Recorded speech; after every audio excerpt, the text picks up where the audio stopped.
So guys 2024-এর 15ই October মানে আজ থেকে মাত্র 10 দিন পরে ইউটিউব শর্ট ক্রিয়েটারদের জন্য মানে যারা শর্ট ভিডিও তৈরি করে তাদের জন্য একটা বড় আপডেট লঞ্চ করতে চলেছে।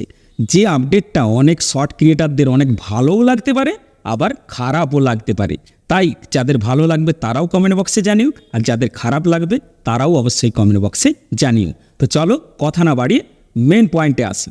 এখনও পর্যন্ত শর্ট ভিডিওর ক্রাইটেরিয়া এটাই যে 59 সেকেন্ড মানে ম্যাক্সিমাম 1 মিনিটের আমরা ভিডিও আপলোড করতে পারি, সেটা শর্ট ক্যাটাগরির মধ্যে পড়বে।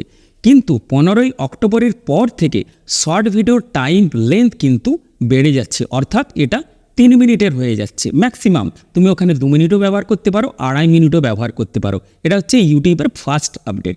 এরপর আসছি সেকেন্ড আপডেট।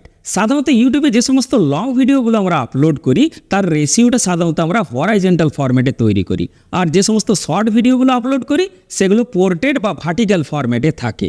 কিন্তু 15ই অক্টোবরের পর থেকে যদি তোমার কোনো ভিডিওর লেন্থ 3 মিনিট হয় আর সেটা যদি তুমি হরাইজন্টাল ফরম্যাটে তৈরি করে থাকো তাহলে সেটা লং ক্যাটাগরির আন্ডারে চলে যাবে।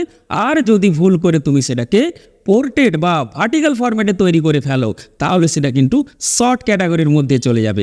তাই ভিডিওটা তৈরি করার আগে তোমাকে কিন্তু রেশিওটা ঠিকঠাক সিলেক্ট করতে হবে। এরপর আসছি এই যে নতুন আপডেটটা আসতে চলেছে, এখানে কি শর্ট ভিডিওর মনিটাইজেশনের ক্ষেত্রে কিছু পরিবর্তন হয়েছে?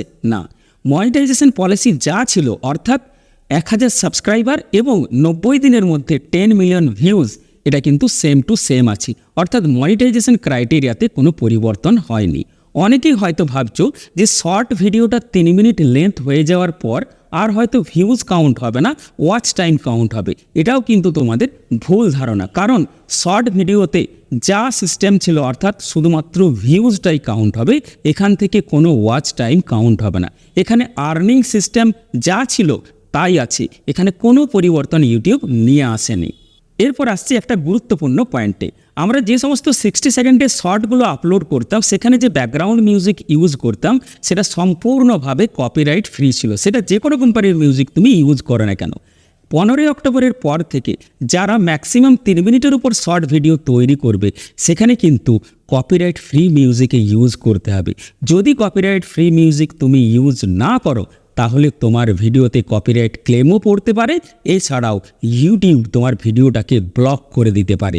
তাই তোমরা যে সমস্ত মিউজিকগুলো তোমাদের শর্টসে ব্যবহার করবে অবশ্যই সেটা সম্পূর্ণভাবে কপিরাইট ফ্রি হতে হবে। 60 সেকেন্ডের ক্ষেত্রে এই ধরনের কোনো নিয়ম নেই। এই যে 15ই অক্টোবর আপডেটটা আসতে চলেছে এর কী কী অ্যাডভান্টেজ আছে, কী কী ডিসঅ্যাডভান্টেজ আছে? দেখো, অ্যাডভান্টেজ অবশ্যই আছে। যে সমস্ত শর্ট ক্রিয়েটারগুলো ভাবছিল যে তাদের ভিডিওতে আর একটু লেন্থটা যদি লং হতো তাহলে আরও ভিডিওটা ভালো করে উপস্থাপন করা যেত, তাদের ক্ষেত্রে এটা একটা ফ্যাসিলিটি পেয়ে যাচ্ছে। কিন্তু ডিসঅ্যাডভান্টেজটা কি না, মানুষের এখন ধৈর্য একবারেই নেই। তারা যদি কোনো একটা লং ভিডিও দেখে টানা দেখতে পারে না, স্কিপ করে করে দেখে। তাই 3 মিনিটের যদি শর্ট ভিডিও আসে তাহলে কিন্তু ভিউজ আগের থেকে কম হতে পারে। এটা আমার আইডিয়া থেকে বলছি, তোমরা অবশ্যই কমেন্ট বক্সে জানিও।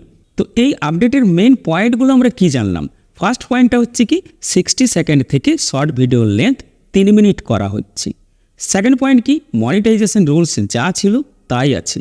থার্ড পয়েন্ট কি ইউটিউব থেকে যে শর্টসের আর্ন সিস্টেম ছিল সেটাতে কোনো পরিবর্তন হয়নি, অর্থাৎ এখানে কোনো ওয়াচ টাইম কাউন্ট হবে না, ভিউজের উপর কাউন্ট হবে তোমার আর্নিং।